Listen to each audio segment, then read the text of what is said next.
Okay, so you're renting somewhere in Southern California and you're worried about maybe getting evicted. Well, we're going to deep dive into exactly that today. That's right. Whether you're in Orange County or Riverside or San Diego or Los Angeles, like these rules apply to you. And it can be like super confusing, but we're going to try to make it simple for you so you know what your rights are. Yeah, we're going to break down specifically tenant rights in California, like when it comes to evictions. So this is your guide. Yeah, and this is super important because like a lot of people don't realize how many rights they actually have. Totally.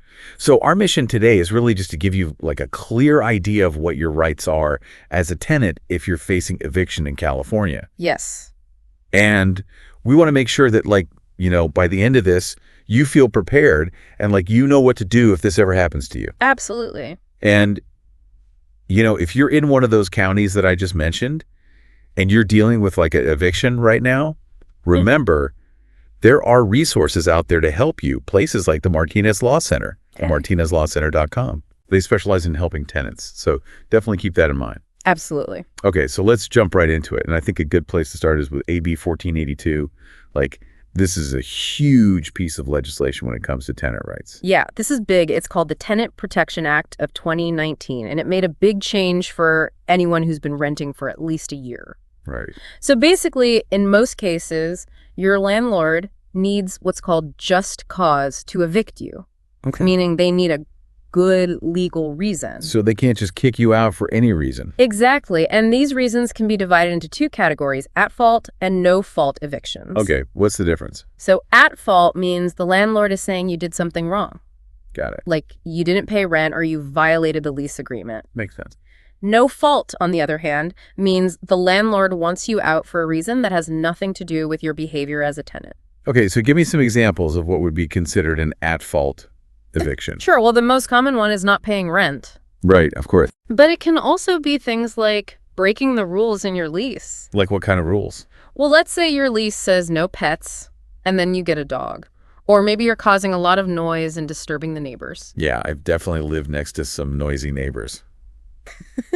It happens to the best of us. Yeah, so basically you're saying like if you're not being a good tenant and you're not following the rules, then that could be grounds for an at-fault eviction. Exactly. And there are other things too, like damaging the property. Like more than just normal wear and tear. Right. Or using the property for illegal activities or even threatening the landlord. Okay, so it sounds like these are all situations where the tenant is kind of messing up. Yeah, pretty much. And then there are a few more like refusing to let the landlord in when they need to make repairs or refusing to sign a new lease that's basically the same as the old one. So the landlord can't just change the lease completely and expect you to sign it. No, they have to keep the main terms the same, like the rent amount and the length of the lease. That's good to know. So now let's talk about no-fault evictions. Okay. What are some reasons why a landlord might evict someone even if they haven't done anything wrong? Well, sometimes the landlord might want to move into the property themselves, or maybe a family member wants to move in. Okay. Or sometimes they need to do major renovations that require the unit to be empty. I see. Another reason could be that they just want to sell the property. Or maybe the city has ordered them to vacate the property for some reason, like safety issues. Okay, so in those cases, it's not really the tenant's fault. Exactly. And what's important about no-fault evictions is that the landlord usually has to give you relocation assistance. That's right, like money to help you find a new place. Yeah, that's a huge help. It is. Now, all this stuff about just cause only applies if you've been renting for at least a year, right? That's right. For tenancies that are less than 12 months, the just cause rules don't really apply. So what happens if your lease is up after like 6 months or something? Well, a landlord still can't just kick you out without any notice. They still have to give you proper written notice. And usually that's 30 days notice. Okay, so even if you haven't been there for a year, you still have some protection. Exactly. Okay, so now we know why a landlord might want to evict someone. But how does the actual eviction process work? Like, what are the steps? Okay, well, the first thing the landlord has to do is give you a written notice. Okay. And the type of notice depends on the reason for eviction. So if it's for something like not paying rent, what kind of notice would that be? Usually it's a 3-day notice. Like 3 days to pay or get out. Exactly. And what if it's not about rent, but like one of those fixable lease violations we talked about earlier? Right, so maybe you have that unauthorized pet or you're doing something else that's against the rules. Right. In those cases, the landlord would give you a 3-day notice to cure or quit. What does that mean? It means you have 3 days to fix the problem, like get rid of the pet or stop doing whatever it is you're doing. And if you don't? Then you have to move out. Okay, so 3 days isn't a lot of time. No, it's not. And that's why it's important to take these notices seriously. Right, because if you don't do anything, then the landlord can move forward with the eviction. Exactly. Okay, so we talked about the 3-day notices. Yeah. What about those other situations like no-fault evictions or when a lease is ending? Right. In those cases, the landlord usually has to give you more time. Okay. If it's a no-fault eviction or you've been renting month to month for over a year, then they have to give you a 60-day notice. Wow, 60 days? That's a lot better than 3 days. It is, but if your lease was for less than a year, then they only have to give you a 30-day notice. So the length of the notice really depends on how long you've been renting and the reason for the eviction. Exactly. And these notices are super important because they're the first official step in the eviction process. Right. If you don't do what the notice says, whether it's paying the rent or fixing the problem or moving out, then the landlord can take you to court. And that's when things get really serious. Yeah, that's when they file what's called an unlawful detainer lawsuit. Oh, I've heard of those. It's basically a legal action asking the court to force you to leave the property. Okay, so let's say you get that 3-day notice and you don't do anything. What happens next? Well, after those 3 days are up, if you haven't paid the rent or fixed the problem or moved out, then the landlord can file that unlawful detainer lawsuit with the court. And then what? Then you'll be officially served with the lawsuit papers. Served meaning like someone comes and hands it to you. Exactly. They have to make sure you get it. And then what happens? You have a certain amount of time to respond, usually between 5 and 15 days. To like write a response to the lawsuit. Right. You have to tell the court why you think the eviction is wrong. And what if you don't respond in time? Then the landlord can ask for a default judgment. Meaning they win automatically. Exactly, because you didn't show up to defend yourself. But if you do respond to the lawsuit, then what happens? Then the case goes to trial or a hearing. So you get to tell your side of the story to a judge. Exactly. And the landlord gets to tell their side, too. And the judge decides who's right. Exactly. Okay, and let's say the landlord wins the case. Right. Then what happens? Then the judge issues something called a writ of possession. What's that? It's basically a court order telling the sheriff or marshal to evict you.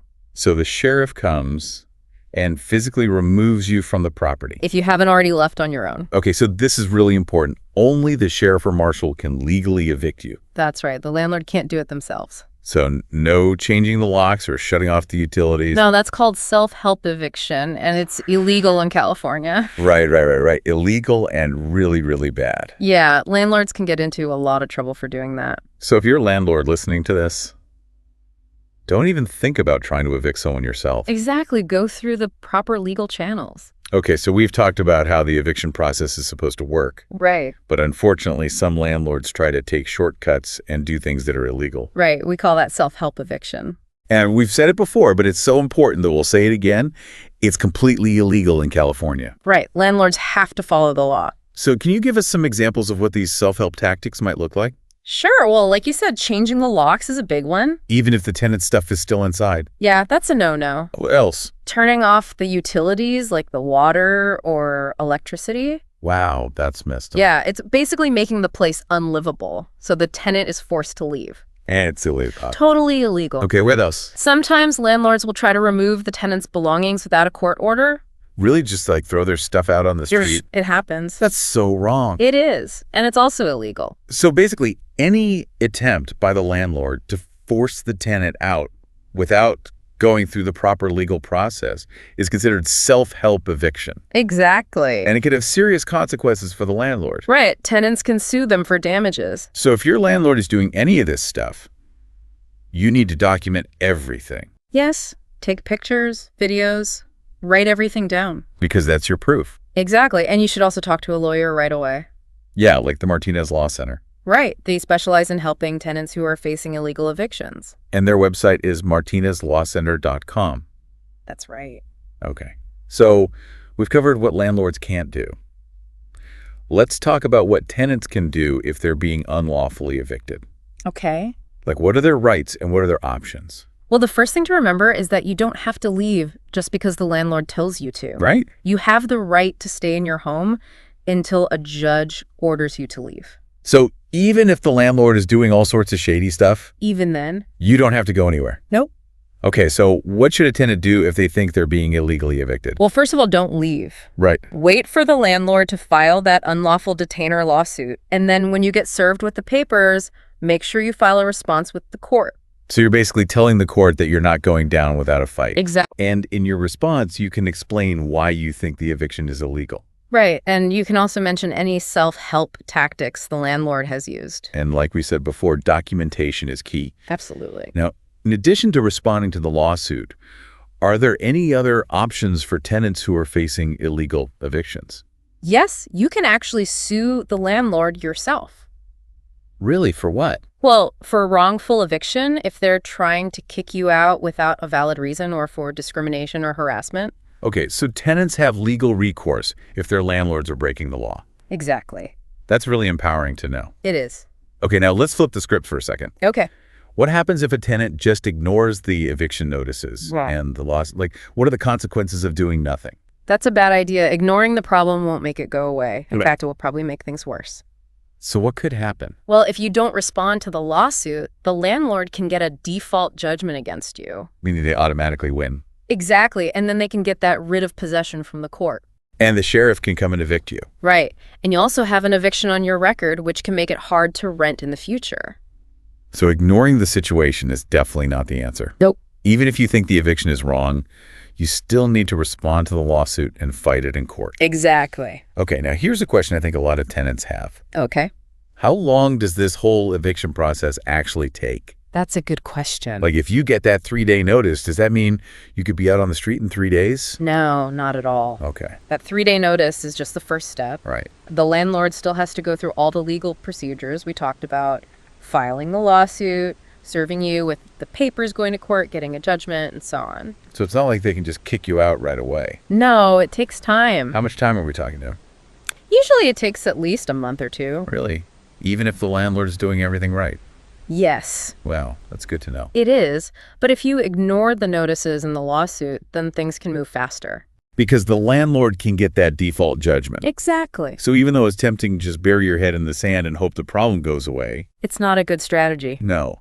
It's much better to face the situation head on and fight for your rights. Absolutely. Okay, so let's recap everything we've learned today because it's a lot of information. Sure. What are the key takeaways for tenants in California who are facing eviction? Okay. Well, first of all, know your rights. Right. If you've been renting for a year or more, then you're probably protected by AB 1482, which means the landlord needs a good reason to evict you. And those reasons are either at fault or no fault. Exactly. And it's important to understand the difference. Right. Second, you need to know what kind of notice the landlord has to give you.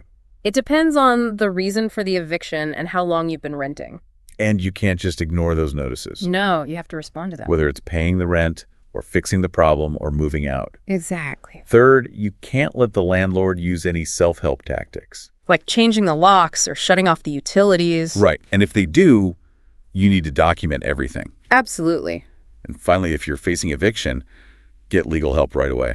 Yes, talk to a lawyer who specializes in tenant rights. Yeah, there are resources out there to help you. Right, like the Martinez Law Center. And their website is martinezlawcenter.com. That's right. Okay, so one last thing before we go. Yeah. What about the role of law enforcement in all of this? Okay, so only the sheriff or marshal can legally evict you. No one else. No, not even the police. Okay. And the sheriff can only evict you if they have a court order. That writ of possession we talked about. Exactly. So if a landlord tries to get the police to evict you, They won't do it. because it's illegal. That's right. Okay, so that's really important to know. It is. So this has been a really informative deep dive into California eviction law. Yeah, I hope it's been helpful.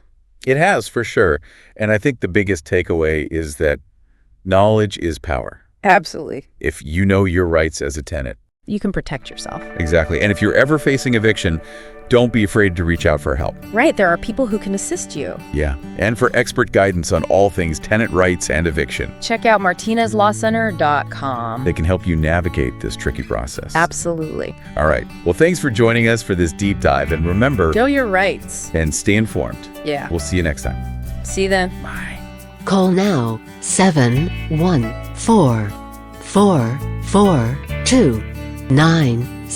714-442-9741. Thank you.